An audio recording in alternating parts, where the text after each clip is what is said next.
अस्सलाम वालेकुम, very good evening, welcome to sports floor. आज PSL 11 में it's Multan Sultans versus Pindiz. Well yes, Pindiz is still looking for a win, looking for rhythm. What's going on with them, हर कोई सवाल पूछ रहा है। और तो क्या होगा इस मैच का। और तो इस टूर्नामेंट में अभी तक उन्हें ज़ीरो रिदम नहीं है, ज़ीरो विन्स के साथ वो स्ट्रगल कर रहे हैं। और दूसरी तरफ Multan Sultan who is really already made a statement that they are a team to watch out for. तो आज 7 बजे होगा ये कराकेदार मैच। और क्या है पिंडीज़ के issues, you know this not about losing, हम हमेशा कहते हैं it's not about losing a match, it's really about you know कि क्लैरिटी की क्राइसिस चल रहे हैं या नहीं। हमारे एनालिस्ट हमें ज़्यादा अच्छे बताएंगे। मेरे साथ स्टूडियो में मौजूद है क्रिकेट के सिकंदर मिस्टर सिकंदर बख्त, मेरे साथ हैं पाकिस्तान क्रिकेटिंग के फॉर्मर कैप्टन मिस्टर राशिद लेती। Hello hello gentleman. एंड हमें वीडियो कॉल पे ज्वाइन किया है अहमद शहजाद ने, टेस्ट क्रिकेटर भी है Ahmad. Thank you for joining us. But Emma, let's come to you straight because हर कोई अब पूछ रहा है. And before I show you the table, you know, let's talk about today's match. कि पिंडीज का issue क्या है? Never about losing a match. Is always about identity. And you know क्या crisis चल रही है उनके साथ? पिंडी के साथ जो सबसे ज्यादा अनफॉर्चुनेट चीज हुई है उनकी इंजरीज हुई।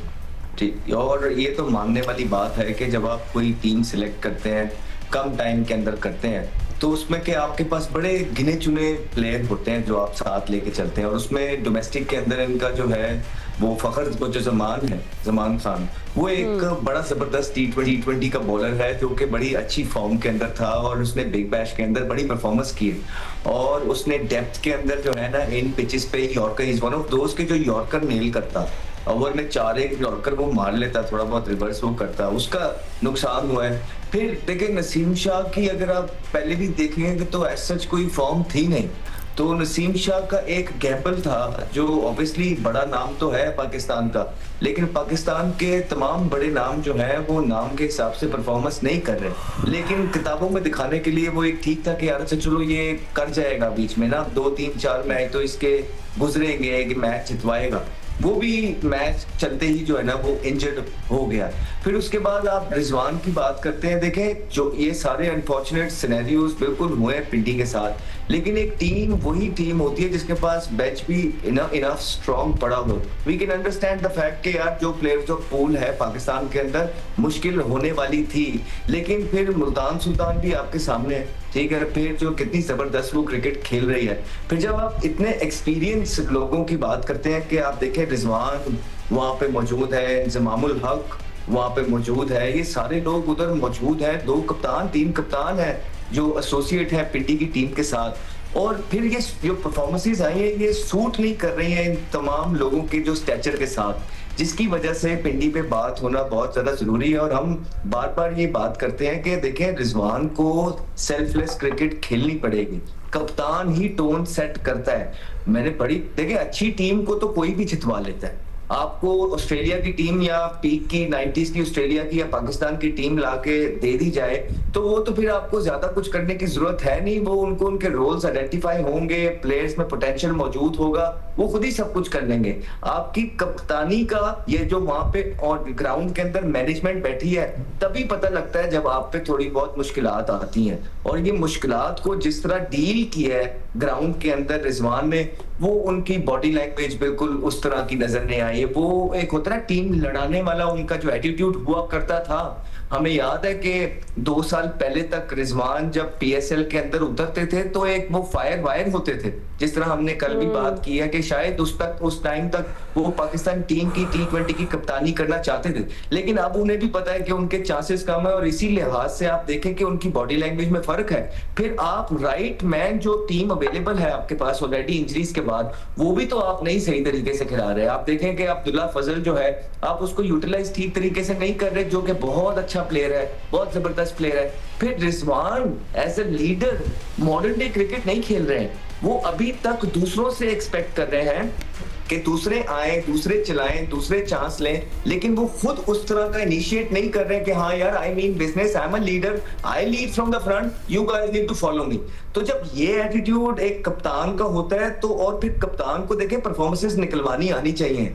PSL ही तो है और बड़े लिमिटेड से प्लेयर है, कहीं ना कहीं मुझे लगता है रिजवान अपने बेस्ट पे नहीं है, और जो इंफॉर्मेशन और सपोर्ट उनको सपोर्ट स्टाफ से भी मिल रही है, जो ग्राउंड के अंदर उनके पास मौजूद है, वो बेस्ट नहीं है। क्योंकि अगर वो बेस्ट होती तो वो राइट कॉम्बिनेशन जरूर खिलाते जो अवेलेबल पूल उनके पास है। सो ऑल इन ऑल मेरे ख्याल से पूरी लीग को इफेक्ट हो रहा है, एक दो तीन ये दो टीम्स जो है इसकी वजह से। जो कैलिबर और स्टैंडर्ड हम बात करते हैं ना कि प्लेयर्स को ही अंदर प्रोड्यूस करना है, वो कहीं ना कहीं डिप हुआ है। और मुल्तान सुल्तान की एक मिसाल हमारे सामने है कि एक मैच वो बुरा खेले, लेकिन जो ये मैच वो आके उन्होंने बॉडी लैंग्वेज सेट की है, आप स्टीव स्मिथ देखें, सिडल देखें और ऑस्ट्रेलियन जितने भी उनके अंदर प्लेयर देखें, और उन्होंने पाकिस्तानियों को सारों को जमा कर लिया है। आप देखें नवाज वगैरह की सबकी बॉडी लैंग्वेज बदली हुई थी, they played as a team. और लगा है कि उनके कप्तान ने जो है या उनके सीनियर प्लेयर्स ने मीटिंग की है, हार जीत बात की बात है, लेकिन जो कमिटमेंट हारने के बाद उन्होंने ग्राउंड के अंदर शो की है, जो बॉडी लैंग्वेज शो की है, it's also as a cricketer for us to see एक अच्छा स्टैंडर्ड ऑफ क्रिकेट देखने को मिला, जो अनफॉर्चुनेटली हैदराबाद और पिंडीज से अभी तक हमें नहीं मिल पाया। I mean, you know, absolutely right, Ahmed. We've not seen, just आप कह रहे हैं, Rizwan is a character. And we love watching him because we know कि he has that personality, larger than life. वो नहीं देखी इस मर्तबा. And you know, again, PSL में comeback करना अब इतनी लेट थोड़ा मुश्किल हो जाता है. So you really have to get your things right. But anyway, आप लोगों को थोड़ी पिंडी की problems भी बात करते हैं. सिकंदर, राशिद भाई, आप लोग भी बैटिंग ऑर्डर चेंज होना चाहिए? आपको लोग लगता है कि टॉप ऑर्डर स्लो है या मिडिल में थोड़ा ये लोग अंडर प्रेशर आ रहे हैं? What's really going on with पिंडीज? आप दोनों बताएं. हाँ, आप you want to go first? सिको, यू कैन गो फर्स्ट. कल हम ये बात कर रहे थे कि उनको पहली दफ़ा वो खेल रहे हैं तो उनको शायद प्रॉब्लम हो रही है, तो मैंने यही कहा था कि वो टीम तो पहली दफ़ा खेल रही है, लड़के तो पहले खेलते आए. मैंने तो इंजमाम को 10 साल से देख रहा हूँ, उनके साथ अब्दुल रहमान है, कोई शाहिद असलम साहब हैं, ये लोग तो सदियों से चले आ रहे हैं. अब तो उनकी दाढ़ियाँ भी सफ़ेद हो गई हैं माशाल्लाह से. तो वो मतलब उनको तो पता होना चाहिए कैसी पिचेस हैं, किस किस्म के कॉम्बिनेशन खिलाना चाहिए. और नंबर 2, पहले उनके देखें पिछले मैच में भी पहले ही 5 ओवर में 37 पे 2 आउट हो गए. एक लड़का 2 पे आउट हो गया और उसके बाद रिजवान भी 2 पे आउट हो गया, यासिर 2 पे आउट हो गया, सारी टीम बैठ गई. तो आपका स्टार्ट ही सही नहीं हो रहा. अब हमने जिक्र किया कि ठीक है जी, थोड़ा रिजवान नीचे आ जाए, जो दूसरे बच्चे हैं. अब उनके पास एक शाहजेब खान है जो कि अंडर 19 का बड़ा प्लेयर. देखें, एक अंडर 19 का प्लेयर सुमेर कितना ज़बरदस्त खेल रहा है, राइट. उसने अंडर 19 के बच्चों का एक होप दे दी है कि अब फ्यूचर उनका अच्छा नज़र आ रहा है, तो वो उनको खिला ही नहीं रहे. फिर उस्मान ख्वाजा भी उनके पास मौजूद हैं. और जो अब्दुल्ला फजल नीचे खेल रहा है, उसको मेरे हिसाब से थोड़ा ऊपर आना चाहिए था. तो उसमें थोड़ा सी सेक्रीफाइस, इसलिए कि रिजवान से रन नहीं हो रहे हैं, अब उसका फ्यूचर भी इतना कोई ब्राइट नहीं है T20 के लिए, तो वो थोड़ा नीचे आ जाए अगर चाहे तो. He can, मतलब वो जो मालिक है उसका, वो कह सकता है कि यार आप नीचे आ जाओ या आप रेस्ट ले लो, सैम बिलिंग वो कर लेगा. तो ये नहीं हो पा रहा उनसे. और शुरू के जो 5 ओवर हैं ना, उसमें मैच डिसाइड हो जाता है. तो पिछले मैच तो 5 ओवर में बिल्कुल ख़त्म हो गया था. तो इस दफ़ा देखते हैं कि आज वो क्या करते हैं. उसके बरक्स मुल्तान जो है वो भी नई टीम है, नई मैनेजमेंट है, कोई और नाम से, सियालकोट के शायद नाम से आई थी, फिर उन्होंने नाम तब्दील करके सियालकोट किया, सॉरी मुल्तान किया. तो वो भी नए हैं, मगर they are performing better. They are a team to watch out for, हाँ, in PSL. They're a very good team. They're actually जो कल मुल्तान सुल्तान का मैच हुआ था उस पर भी आगे जाकर बात करेंगे, बट जस्ट बिकॉज हम पिंडीज की बात करें तो इसी को आगे लेकर जाते हैं. आई मीन अभी तक राशिद भाई पिंडीज एक टीम नहीं लग रही. I feel like individual performances yes, but as a unit वो जेल नहीं करी. इंडिविजुअल परफॉर्मेंस भी नहीं आई मेरे ख्याल से. और हम लोग बैटिंग की, लास्ट मैच की बैटिंग की बात कर रहे हैं, बहुत ख़राब बैटिंग की पिंडीज ने, लेकिन तीनों मैचेस हारने की वजह जो बनी उनकी बॉलिंग बनी है. पहले मैच में 215 रन बहुत रन होते हैं, जहाँ पे नई टीम पहली दफ़ा खेल रही हो और 215 रन किए तो चेज़ हो गए. और दूसरे मैच में 198 चेज़ हुए हैं. तो इसका मतलब है कि बैटिंग ने अपना काम, यानी कि जो ओवरसीज़ प्लेयर थे बिलिंग्स एंड मिचेल, उन्होंने बहुत अच्छी बैटिंग की है. एक मैच में यासिर ने अच्छी बैटिंग की है, तो आपका बंदा अब्दुल्ला फजल आखिर में आके 2-3 छक्के मार लेता है. और लेकिन बॉलिंग में देखते हैं, नसीम शाह जिस मैच में अनफिट हुआ है उस पर काफ़ी रन चाहिए थे. जब आज़म बैटिंग कर रहा था तो मैकॉन्ची बॉलिंग करने आया, 4 बॉल उन्होंने की, 17 रन वो कंसीड हुए हैं. और लेफ्ट आर्म स्पिनर में अगर देखें, आसिफ आफरीदी ब्रिलियंट रहे हैं लाहौर कलंदर्स के लिए. वो पूरी तरह से मुझे ऐसा लगता है कि फिट नहीं है. उनकी ज़रूरत थी कि वो मिडिल ओवर में भी बॉलिंग अच्छी करते हैं और नई बॉल से भी अच्छे करते हैं.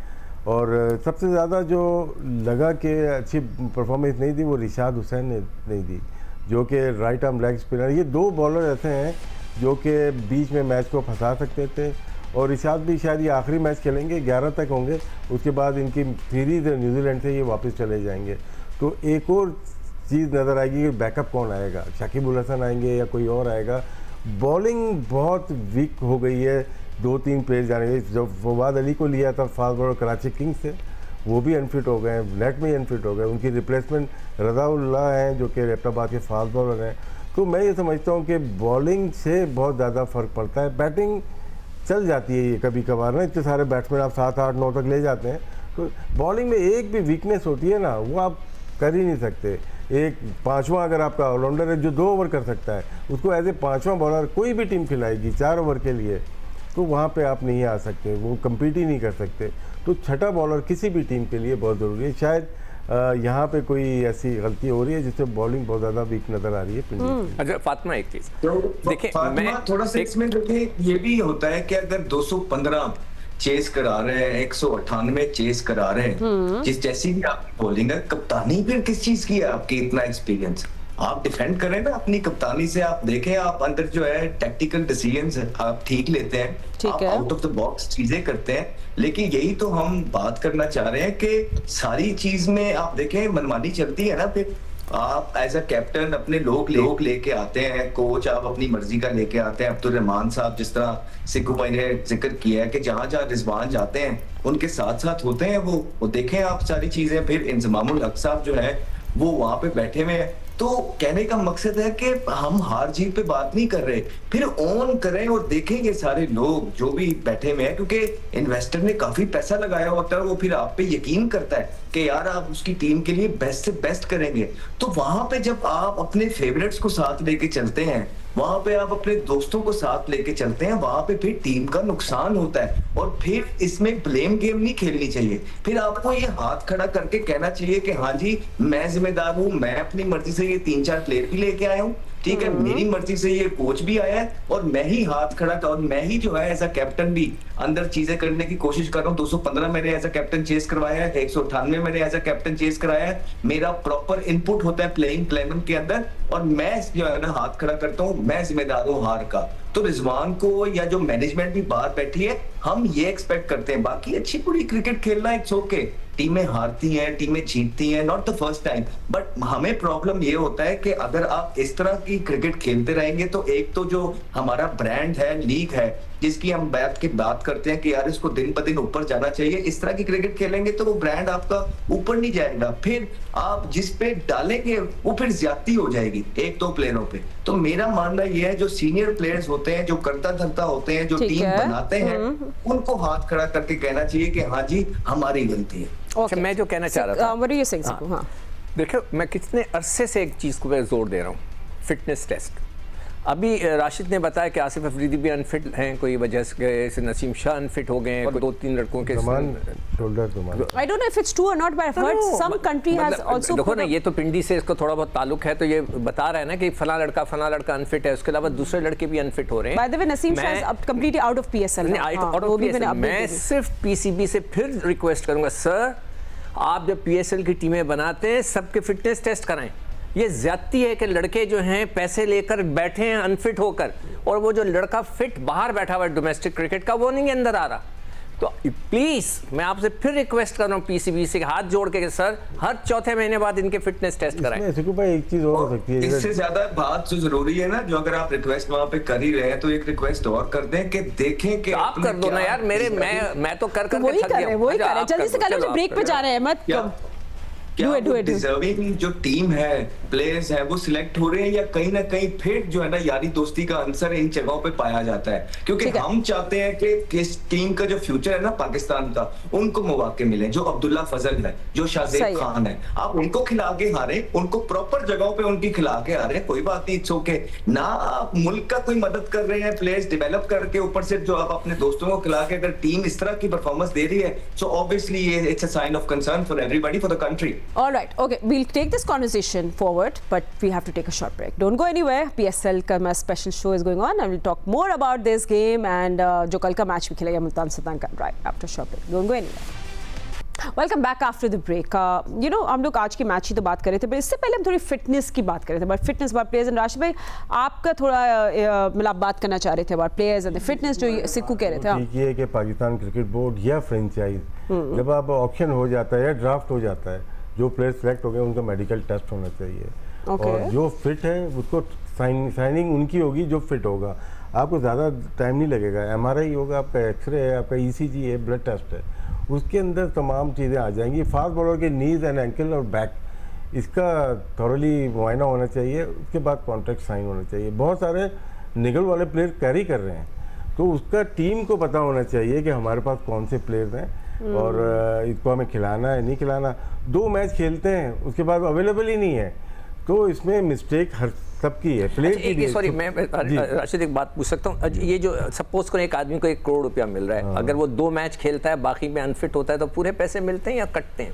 उसमें डिपेंड करना कि अगर वो पूरा कैरी कर जाता है, पूरी टीम के साथ है और अनफिट डिक्लेयर नहीं होता तो उसको पूरे I also had the same question yesterday. मैं भी ये सोच रही थी क्या होता है, लेकिन ये कि आपको 25% या 50% मिल जाए तो अनफिट प्लेयर के लिए इतना ही बहुत होता है। अच्छा, मैं एक और फातिमा, श्रीलंका में एक प्लेयर है उनका फास्ट बॉलर 31 साल नोमान तुशेरा, ठीक है, उसने IPL खेलने जाना था रॉयल चैलेंजर बेंगलोर के लिए, तो उनके क्रिकेट बोर्ड ने उसको NOC नहीं दिया कि जी आप अनफिट हैं, आप नहीं जा सकते, फिटनेस टेस्ट दें। तो good decision by the way. वो कोर्ट में चला गया है, इस वक्त मुकदमा वहाँ चल रहा है उसका, और उसका 1.5 करोड़ रुपए का उसका कॉन्ट्रैक्ट था। तो ये देखें ना, पूरे दुनिया में इस तरह की चीजें होती हैं कि मैं नई चीज नहीं कह रहा। जैसे राशिद ने भी बोला है कि जब टीम हम सेलेक्ट करते हैं तो have a medical test. See I think that's a good very good condition that should be there. नहीं, हमारे दूसरे यंगस्टर्स का चांस मारा। सॉरी, कोई अनफिट हो जाता है ना तो प्रो रेटा चलता है, फिर उसके हिसाब से पैसे मिलते हैं। अच्छा ओके। सो कल मुल्तान सुल्तान ने भी मैच जीता, बट मैच ही जीता, they really designed their innings and their win. Let's have a look at the scorecard of what happened yesterday. एक तरफ क्वेटा ग्लैडिएटर्स 166 पर रुक गए और दूसरी तरफ मुल्तान ने जिन्होंने चेस को इतना आसान बना दिया था कि मैच कब ख़त्म हुआ पता नहीं चला। I don't know how I said this, but I said this, okay. ये मैच पावर प्ले में जीता गया और बाकी ओवर सिर्फ फॉर्मेलिटी थी। I think that's the way to say it. Phase 1 भी अगर हम लोग देख लें क्वेटा ग्लैडिएटर्स का, सबसे इंटरेस्टिंग चीज़ थी मुल्तान ने एक बेल्टर पिच पर 16 ओवर स्पिन करवाए, फिर उसके बाद ये बोल्ड डिसीजन था, लेकिन you know they had done the homework. Quetta was struggling against spin clearly. Key talking points पे हम लोग बात कर लेते हैं। You know Ahmed, let's come to you, like what do you think? I mean of course Multan ने पेस से नहीं दिमाग से बॉलिंग की, and that's what we saw. They had a plan. नहीं, मुल्तान बहुत जबरदस्त गेम खेला है, just because of their attitude. Doesn't really matter अगर वो कल हार भी जाते, लेकिन जो उनका मतलब इस तरह का नवाज जो उछल कूद रहा था या बाकी के जो लोकल प्लेयर जो उनके जान मार रहे थे, ये तो वो पाकिस्तान की टीम की तरफ से इस तरह का एटीट्यूड नहीं रखते हैं वर्ल्ड कप्स के अंदर। तो यहाँ पे एक मैच उनका बुरा गया था पिछला, उसके बाद इनकी बॉडी लैंग्वेज पूरी चेंज थी। इट शोज की लीडरशिप जो है या ड्रेसिंग रूम का जो एटमॉस्फेयर है या ड्रेसिंग रूम के अंदर इस तरह के लोग जो आपकी टीम को उठाते हैं वो कितना फर्क डालते हैं। और सिर्फ उनकी बॉडी लैंग्वेज की कमिटमेंट की तरफ से आप देख लें और उनका रिजल्ट बिल्कुल। फिर जहां तक उनकी बैटिंग बॉलिंग की बात है वो तो है, और बैटिंग साहिबजादा फरहान और स्टीव स्मिथ का जो टच ऊपर चल रहा है दैट इज फिनोमिनल। 14 बॉलों पे फिर कल साहिबजादा फरहान ने 32 किया है। अब ये 32 will take it every day जो 14 बोलों पे है, रादर देन के 35 36 37 बोलों पे इस तरह के पिचेस पे 50 होना। और फिर स्टीव स्मिथ का जो आके पहले ओवर के अंदर अटैक करना है, that was also really good. He's changed himself and identity, बिल्कुल। हाँ, अलजारी जोसेफ बॉल कर रहे थे आउटस्विंग बीच के अंदर से और उसको लात के ऊपर। Alright, Ahmed, I'm so sorry. We've run out of time, but thank you so much, gentlemen, for joining us. और आज के मैच पे हमारी नजर होगी, एनालिसिस PGU न्यूज़ पे आप देंगे। अभी इतना ही वक्त, अल्लाह हाफिज़।